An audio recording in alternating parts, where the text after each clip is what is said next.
اپنی امیدیں، حسرتیں، ڈگریاں لیے ہوئے اور ایک 20 سال پرانی بیماری کے ہاتھوں ایک عام سے کرائے کے گھر پر اپنی ماں کے ساتھ ایک بستر پر پڑی ہوئی لڑکی جسے کہہ دیا گیا ہے کہ 3-4 سال ہیں، جی لو ایسے ہی جیسے اب تک جیتی آئی ہو، جس کے کبھی خواب تھے کہ کمپیوٹر سائنس کی ڈگری لے کر وہ ایسی ویب سائٹس اور سسٹمز بنائے جن سے اس ملک میں بچوں کے ساتھ بڑھتی ہوئی زیادتی کو روکنے کے لیے عملی ایک قدم اٹھ سکیں، جس نے سوچا تھا کہ ٹیکنالوجی کی مدد سے رٹا سسٹم ختم کیا جائے، تعلیم کو کاروبار بننے سے بچایا جائے، اور جس نے امید رکھی تھی کہ ہیلتھ ڈپارٹمنٹ میں ڈیجیٹل اصلاحات آئیں، ایسے سسٹمز بنیں کہ میری ماں جیسی مائیں اپنے بچوں کے علاج کے لیے در بدر نہ پھریں۔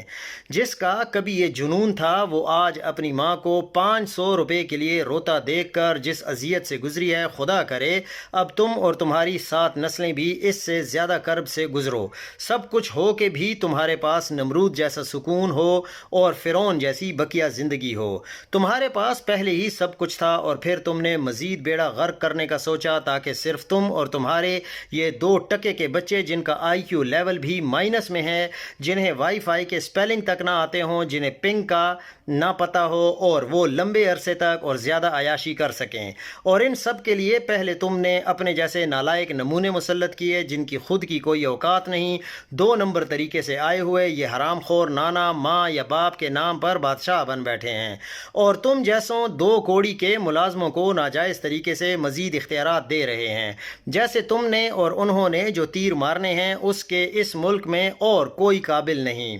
چند سال پہلے ایک امید آئی تھی، لگا تھا اب سب کچھ نہ صحیح تھوڑا بہت تو بدلے گا، ایسے انسٹیٹیوٹ بنائے جائیں گے جہاں میری ماں جیسی باقی ماؤں کو اپنی اولاد کے علاج کے لیے بھٹکنا نہ پڑے، کوئی ہوگا جو اتنے سال پیسے نہ ہونے کی وجہ سے ایک وقت کے بعد لا علاج ہو جانے والی بیماریوں کے وقت پر ہی علاج مل جانے کا کچھ کرے گا، ہم بھی اپنا گھر بنا پائیں گے، میں اپنی ماں کے ساتھ سیف الملوک دیکھنے جاؤں گی اپنے پیسوں سے، میں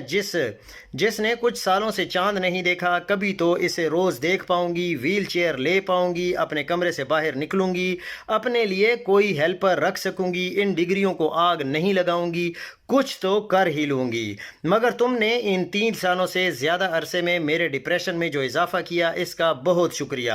مجھے مایوسی ہوئی مگر ایک حد تک، کیونکہ پھر مجھے احساس ہوا کہ اللہ نے تو کوئی ناانصافی نہیں کی، اس نے تو سب کیا جو میرے حق میں اسے بہتر لگا، روڑے تو تم لوگوں نے اٹکائے، میرے خواب تو تم کمبختوں نے پورے ہونے نہیں دیے، میرے جیسے کتنے لوگوں کے خواب کا قتل کیا، انہیں مایوس کیا، کچھ مر گئے، کچھ ملک چھوڑ گئے، کچھ کا شوق ہی بدل گیا۔